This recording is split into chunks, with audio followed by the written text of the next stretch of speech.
Bonjour et bienvenue sur cette vidéo pour apprendre à faire un moelleux citron. Il fait chaud, ça ferait du bien, ça va rafraîchir. Comme d'habitude, on n'hésite pas à liker la vidéo, j'en ai besoin. En ce moment, je souffre un peu, je vais pas bien. J'ai besoin d'affection, donc allez-y, faites-vous plaisir. Mettez-moi un petit commentaire, un petit mot gentil, ça me fera plaisir.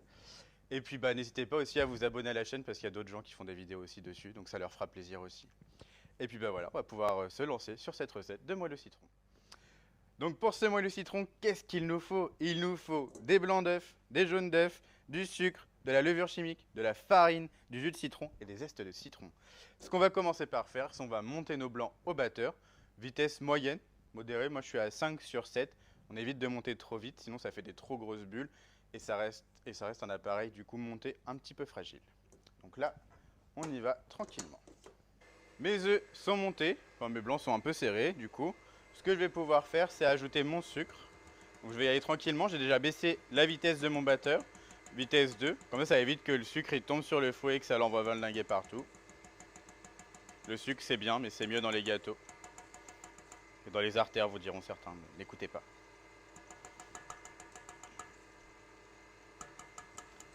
Et là, ensuite, je vais accélérer à nouveau pour serrer un peu plus mes blancs avant de poursuivre ma recette. Donc là, mes blancs sont bien serrés au fond de cette boîte. Et du coup, ce que je vais pouvoir faire, c'est ajouter mes jaunes.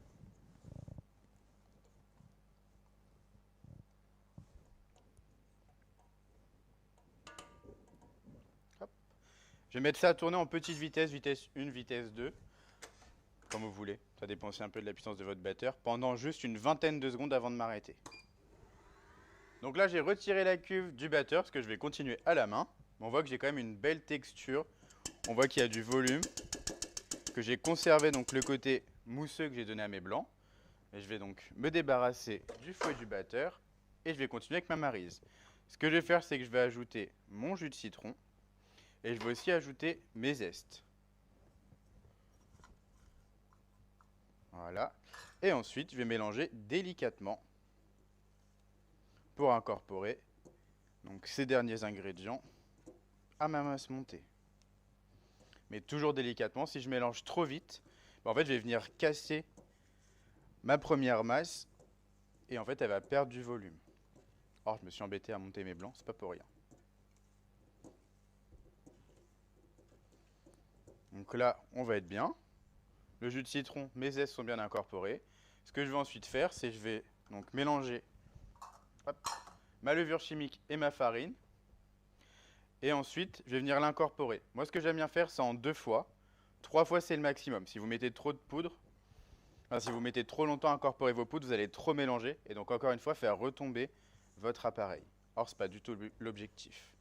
Et toujours pareil, on mélange délicatement en allant bien chercher sur les parois, bien au fond, pour bien incorporer donc nos poudres à l'intérieur de la masse. Parce que si jamais après vous tombez sur un endroit où il n'y a que de la farine, je suis pas sûr que la dégustation soit fameuse. On y va tranquillement, on racle bien, on reste bien dans la masse, on recoupe au milieu, on va bien au fond. Ça fait beaucoup dit comme ça, mais en fait le geste il vient assez naturellement, vous allez voir. Et là donc on est bien, ma première partie de farine et levure est bien incorporée. J'ajoute la deuxième et je continue, toujours sur ma lancée, toujours de manière délicate.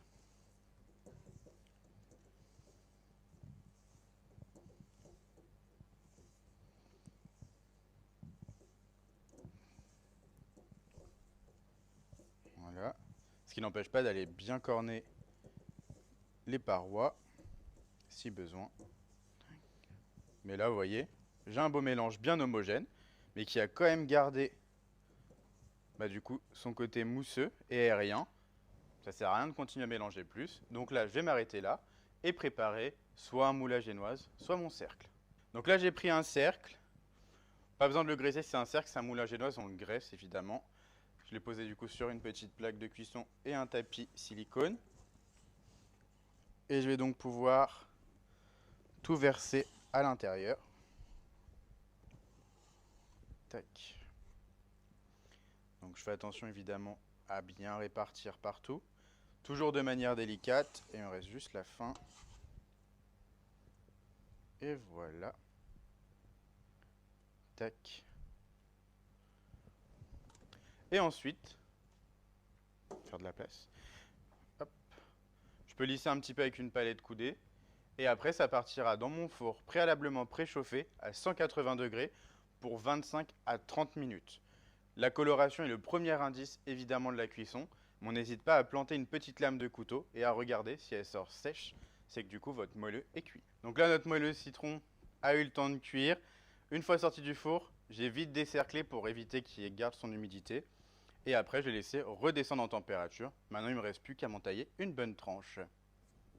Et sur ce, à bientôt pour une prochaine vidéo. Encore une fois, n'hésitez pas à liker.